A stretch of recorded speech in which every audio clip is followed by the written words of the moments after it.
Hello friends, welcome to नवोमोनी school Jamnagar. आज हम पढ़ेंगे स्टैंडर्ड 8, उसमें वसंत और चैप्टर नंबर 10 है हमारा कामचोर। सेम 2 का हमारा पहला चैप्टर है ये कामचोर। तो चलिए स्टार्ट करते हैं चैप्टर। बड़ी देर के वाद विवाद के बाद यह तय हुआ कि सचमुच नौकरों को निकाल दिया जाए। आखिर ये मोटे मोटे किस काम के हैं? हिलकर पानी नहीं पीते, इन्हें अपना काम खुद करने की आदत होनी चाहिए, कामचोर कही के। सो फ्रेंड्स, एक घर होगा, उसमें एक वाद विवाद होता रहता होगा, इसलिए एक राय कंप्लीट हुई कि नौकरों को सबको निकाल देना चाहिए और सब अपना अपना काम करेंगे, नहीं तो सब क्या हो जाएंगे, कामचोर हो जाएंगे। तुम लोग कुछ नहीं, इतने सारे हो और सारा दिन उधम मचाने के सिवा कुछ नहीं करते। तो यहाँ पे बच्चों की बात की गई है। कई सारे बच्चे हैं कि तुम यहाँ पे जो उधम मचाने, यानी कि सब जो तूफान करते हैं उसके शोर मचाते हैं, उसके अलावा कुछ नहीं करते। और सचमुच में हमें ख्याल आया कि हम आखिर काम क्यों नहीं करते। हिलकर पानी पीने में अपना क्या खर्च होता है, इसलिए हमने तुरंत हिल कर पानी पीना शुरू किया।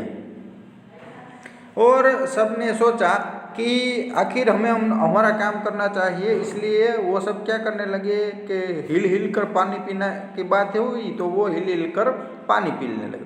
हिलने में धक्के भी लग जाते हैं और हम किसी के दबेल तो थे नहीं कि कोई धक्का दे तो सह जाए। लीजिए, पानी के मटकों के पास ही घमासान युद्ध हो गया। सुराहिया उधर लुढ़की, मटके इधर गए, कपड़े भीगे सो अलग। यह भला काम करेंगे, अम्मा ने निश्चय किया। तो अम्मा ने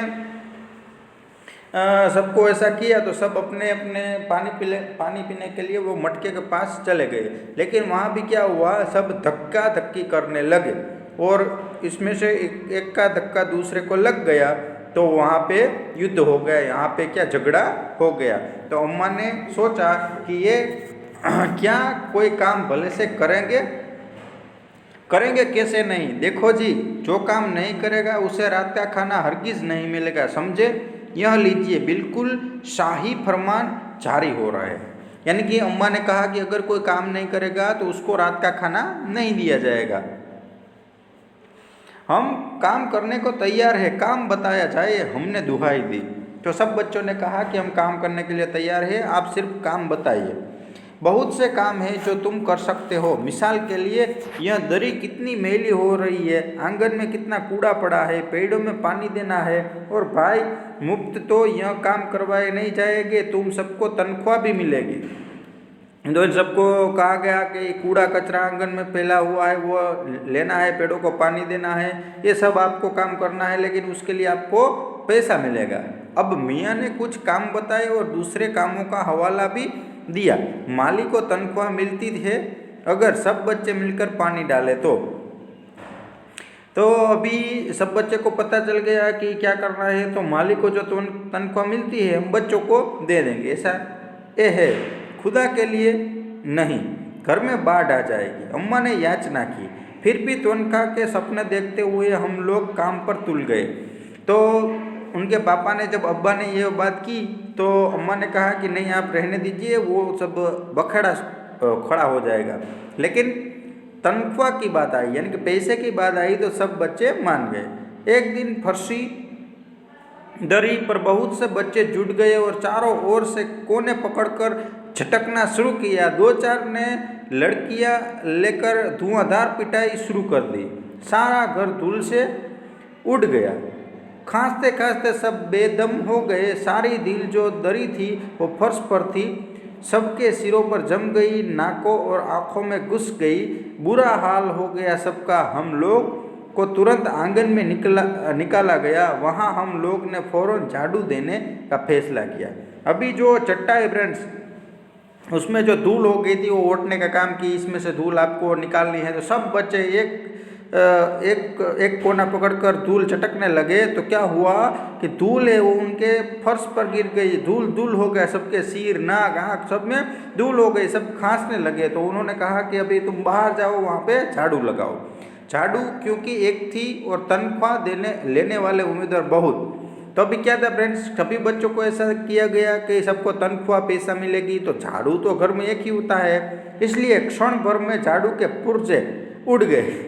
जितनी सीखे जिसके हाथ पड़ी हो उनसे ही उल्टे सीधे हाथ मारने लगा। अम्मा ने सिर पीट लिया, भाई ये बुजुर्ग काम करने दे तो इंसान काम करे, जब जरा जरा सी बात पर टोकने लगे तो बस हो चुका काम।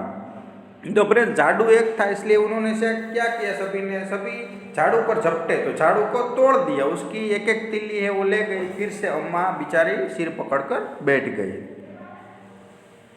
असल में झाड़ू देने से पहले जरा सा पानी छिड़क लेना चाहिए, बस यह ख्याल आते ही तुरंत दरी पर पानी छिड़का गया। एक तो वैसे ही धूल से अटी हुई थी, पानी पड़ते ही सारी धूल कीचड़ बन गई। अब सब आंगन से भी निकाले गए। तय हुआ कि पेड़ों को पानी दिया जाए। बस सारे घर की बाल्टियाँ, लोटे, तसले, भगोने, पतीलियाँ लूट ली गई।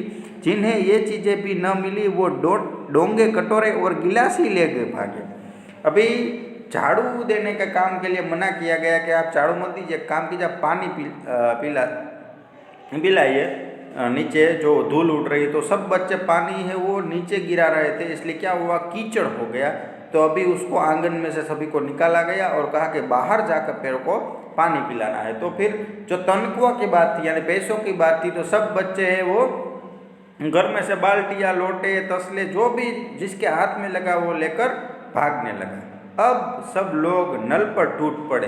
अभी पानी भरना है तो नल पर जाना पड़ेगा। यहाँ भी घमासान मची कि क्या मजाल जो एक बूंद पानी भी किसी के बर्तन में आ सके। ठुमस ठास किसी बाल्टी और पतीला और पतीले पर लोटा और भगोने और डोंगे।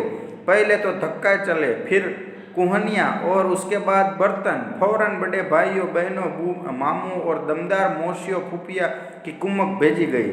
फौज मैदान में हथियार फेंक कर पीट दिखाई। तो देखिए फ्रेंड्स, यहाँ पे जो बच्चे पानी भरने के लिए गए तो वहाँ भी क्या हुआ, जो सेम टू सेम मटके के पास हुआ था वही हुआ। तो फिर से घर में से जो बड़े भाई थे, बहनें थे, मामू थे, वो सब बाहर आ गए और उनके पास से ये सब बर्तन छीन लिए गए। इस दंगा मस्ती में कुछ बच्चे कीचड़ में लथपथ हो गए, जिन्हें नहलाकर कपड़े बदलवाने के लिए नौकरों की वर्तमान संख्या काफ़ी नहीं थी। पास के बंगलों में से नौकर आए और 4 आना प्रति बच्चों के हिसाब से नहलवाए गए। जो घर में क्या थे, नौकर कम थे और जो बच्चे जो ये सब किया, उन्होंने जो युद्ध किया ये सब, तो उनमें जो कीचड़ में लथपथ हो गए, तो बाहर से कुछ नौकर बुलाए गए उनको नहाने के लिए। हम लोग कायल हो गए कि सचमुच में यह सफाई का काम अपने बस की बात नहीं और न पेड़ों की देखभाल हमसे हो सकती है। कम से कम मुर्गियाँ ही बंद करें। बस शाम से जो बांस छड़ी हाथ पड़ी लेकर मुर्गियाँ हाँकने लगे, चल दड़बे दड़बे। अभी ये सब उनसे नहीं होगा तो वो ऐसे सोचने लगे कि मुर्गियाँ हाँकने लगे हम। पर साहब, मुर्गियों को भी किसी ने हमारे विरुद्ध भड़का रखा था। उठ पटांग इधर उधर कूदने लगी। 2 मुर्गियाँ खीर के प्याले से, जिन पर आया चांदी के वर्क लगा रही थी, दौड़ती फफड़ाती हुई निकल गई। जो मुर्गियाँ भी क्या हो रही है, इधर उधर जा रही थी। तूफान गुजरने के बाद पता चला कि प्याले खाली है और सारी खीर दीदी के कामदनी के दुपट्टे और ताजे धुले सिर पर लगी हुई थी। एक बड़ा सा मुर्गा अम्मा के खुले हुए मैदान के कूद पड़ा और कत्थे चूने में लुथड़े हुए पंजे लेकर पानी अम्मा की सफ़ेद दूध जैसी चादर पर छापे मारते हुए निकल गया। तो मुर्गे भी कैसे हुए, इधर उधर घर में जाने लगे और कई सारे मुर्गे हैं वो घर में जाकर जो दूसरे जो सफ़ेद बर्तन थे, चादर थे, उन पर वो गंदे करने लगे वो सब। एक मुर्गी दाल की पतीली में छपाक मारकर भागी और सीधी जाकर मोरी में इसी तेजी से फिसली के सारी कीचड़ मौसी जी के मुंह पर पड़ी, जो बैठी हुई हाथ मुंह धो रही थी। इधर सारी मुर्गियां बेनकेल का ऊंट बनी चारों तरफ दौड़ रही थी। तो अभी मुर्गी संभालने का उनको जो काम दिया गया था, लेकिन मुर्गी भी उनसे संभली नहीं। वो भी घर में आकर सभी को परेशान करने लगी, नुकसान होने लगा। एक ही दड़बे में जाने को राजी न थी। इधर किसी को भी सूजी की जो भेड़ें आई हुई है, लगे हाथों उन्हें भी दाना खिला दिया जाए। दिन भर की भूखी भेड़ें दाने का सूप देखकर जो सबके सब झपटी तो भागकर जाना कठिन हो गया। लष्टम पष्टम तख्तों पर चढ़ गई, पर भेड़ चाल मशहूर है। उनकी नज़र तो बस दाने के सूप पर जमी हुई थी। पलंगों को फलांगती, बर्तन लुगड़ाती साथ साथ चढ़ गई। अभी साथ में मुर्गी को दाने देने की बात थी तो भेड़ आ गई, तो भेड़ों को भी दाने देने की बात थी, तो भेड़ दाना देखकर घर में घुस गई और पलंग पर चढ़ गई। तख्त पर बना दीदी का दुपट्टा फैला हुआ था, जिस पर गोखरी, चंपा और सलमा सितारे रखकर बड़ी दीदी मुगलानी बुआ को कुछ बता रही थी। भेड़ें बहुत निसंकोच सबको रौंदती मैंगनों का छिड़काव करते हुई दौड़ गई। तो भेड़ें है वो दीदी और जो बुआ थी वो सब बातें कर रही थी, वहाँ से उसके ऊपर से वो निकल गई। जब तूफान गुजर चुका था तो ऐसा लगा जैसे जर्मनी की सेना टैंकों और बममारों सहित उधर से छापा मारकर गुजर रही हो। जहाँ जहाँ से सूप गुजरा, भेड़ें शिकारी कुत्तों की तरह गंध सूखती हुई हमला करती हुई। तो फ्रेंड्स, यहाँ पे क्या हुआ कि भेड़ें है जैसे जर्मनी का युद्ध हुआ था उसी तरह की भेड़ें भी घर में इधर उधर भाग रही थी। हज्जन माँ एक पलंग पर दुपट्टे से मुंह ढाके सो रही थी। उन पर से जो भेड़ दौड़ी तो न जाने वह सपने में किन महलों की सैर कर रही थी। दुपट्टे में उलझी हुई मारो मारो चीखने लगी। तो हज्जन माँ भी सो रही थी, उस पर जो भेड़ है वो निकली तो वो भी मारो मारो करने लगी। इतने में भेड़ें सूप को भुलाकर तरकारी वाली की टोकरी पर पड़ी। वहाँ दालान में बैठी मटर की फलियाँ तोल तोल कर रसोइयों को दे रही थी। वह अपनी तरकारी का बचाव करने के लिए सीना तान कर उठ गई। आपने कभी भेड़ों को मारा होगा तो अच्छी तरह देखा होगा कि बस ऐसा लगता है जैसे रुई के तकिए को कूट रहे हो। भेड़ को चोट नहीं लगती, बिल्कुल यह समझकर कि आप उससे मजाक कर रहे हैं। वह आप ही पर चढ़ बैठेगी। जरा सी देर में भेड़ों ने तरकारी छिलकों समेत अपने पेट की कहाड़ी में झोंक दिया। तो फ्रेंड्स, यहाँ पर भेड़ है वो घर में घुस गई है और सूपों को छोड़कर अभी वो तरकारी जहाँ पे जो हमारा अनाज पड़ा रहता है उसमें जो दाल थी उस पर वो झपट गई और सारी की सारी दाल खा गई।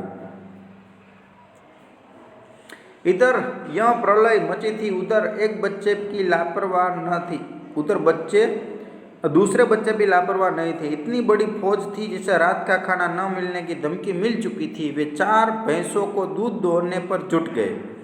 धूली बेधूली बाल्टी लेकर 8 हाथ 4 थनों पर पील पड़े। भैंस एकदम से जोरों से जोड़कर उठी और बाल्टी को लात मारकर दूर जा खड़ी हुई। तय हुआ कि भैंस की अगाड़ी पिछाड़ी बांध दी जाए और फिर काबू में लाकर दूध दूह लिया जाए। बस झूले की रस्सी उतारकर भैंस के पैर बांध दिए।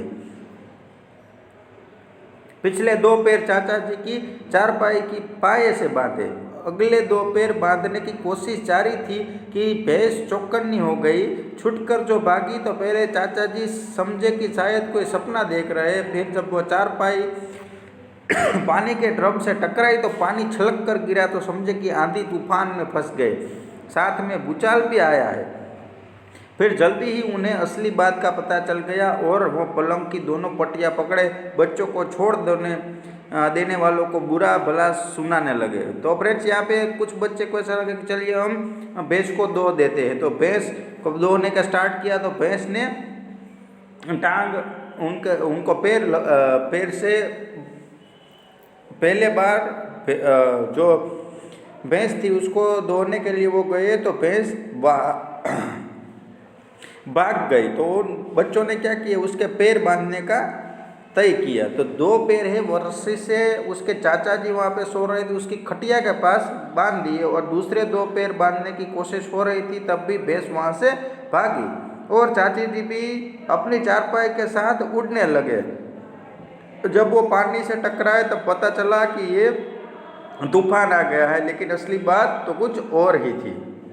यहाँ बड़ा मजा आ रहा था। भैंस भागी जा रही थी और पीछे पीछे चारपाई और उस पर बैठे हुए थे चाचा जी। ओहो, एक भूल ही हो गई, यानी बछड़ा तो खोला ही नहीं, इसलिए तत्काल बछड़ा भी खोल दिया। तीर निशाने पर बैठ गया और बछड़े की ममता में व्याकुल होकर भैंस ने अपने खुरों को ब्रेक लगा दी। बछड़ा तत्काल जुट गया। दूहने वाले गिलास कटोरे लेकर लपके, क्योंकि बाल्टी तो छपाक से गोबर में जा गिरी थी। बछड़ा फिर बागी हो गया। कुछ दूध जमीन पर और कपड़ों पर गिरा। दो चार धारे गिलास कटोरे पर भी पड़ गई। बाकी बछड़ा पी गया। यह सब कुछ मिनटों में 3/4 में हो गया। अभी उन्होंने ऐसा सोचा कि अगर भैंस के बछड़े को छोड़ दिया जाए तो वो दूध पीने जाएगा, तब वहाँ से हम दूध ले लेंगे। तो बाल्टी है तो गोबर में चली गई थी, तो एक गिलास था, उसमें थोड़ा सा दूध है वो नीचे चला गया, थोड़ा सा बछड़ा पी गया और थोड़ा सा वो गिलास और कटोरे में आ गया। घर में तूफान उठ खड़ा हुआ। ऐसा लगता था कि जैसे सारे घर में मुर्गियाँ, भेड़े, टूटे हुए तसले, बाल्टियाँ, लोटे, कटोरे और बच्चे थे। बच्चे बाहर किए गए, मुर्गियों बाग में हंकाई गई, मातम सा मनाती तरकारी वाली के आंसू पहुँचे गए और अम्मा आगरा जाने के लिए सामान बांधने लगी। तो घर में क्या था, तूफान मच गया था। बच्चों ने सब तूफान खड़ा किया था। मुर्गियाँ, भेड़े, ये सब बाल्टियाँ उड़ रही थी। जानो घर है वो क्या हो गया था, जू जैसा बन गया था। और अम्मा है वो अभी रोते हुए आगरा निकलने के लिए सामान बांध रही थी। या तो बच्चों राज कायम कर लो या मुझे ही रख लो, नहीं तो मैं चली मायके, अम्मा ने चुनौती दे दी। तो अपने ही बच्चों से अम्मा बोली कि आप शांति से रहो या फिर आप कुछ भी काम करो, वरना मैं यहाँ से चली जाऊंगी, ऐसी चुनौती दी। और अब्बा ने सबको कतार में खड़ा करके पूरी बटालियन का कोर्ट मार्शल कर दिया। अगर किसी बच्चे ने घर की किसी चीज़ को हाथ लगाया तो बस रात का खाना बंद हो जाएगा। ये लीजिए, उन्हीं किसी करवट शांति नहीं। हम लोग ने भी निश्चय कर लिया कि अब चाहे कुछ भी हो जाए, हिलकर पानी भी नहीं पिएंगे। तो ये पूरा का पूरा जो चित्र हमने देखा कि कैसे बच्चे सब शरारत करने लगे, तो उसके अम्मा ने उन्होंने कहा कि अभी किसी चीज़ को हाथ लगाना नहीं है, आपको कुछ काम नहीं करना है। और बच्चों ने कहा कि आज से हम अपने हाथ से पानी भी नहीं पिएंगे। इस पूरे का चैप्टर के जो लेखक है उसका नाम है इस्मत चुगताई। और प्रश्न अभ्यास है मैं आपको PDF में दे दूँगा। वीडियो को देखते रहिएगा। Thank you.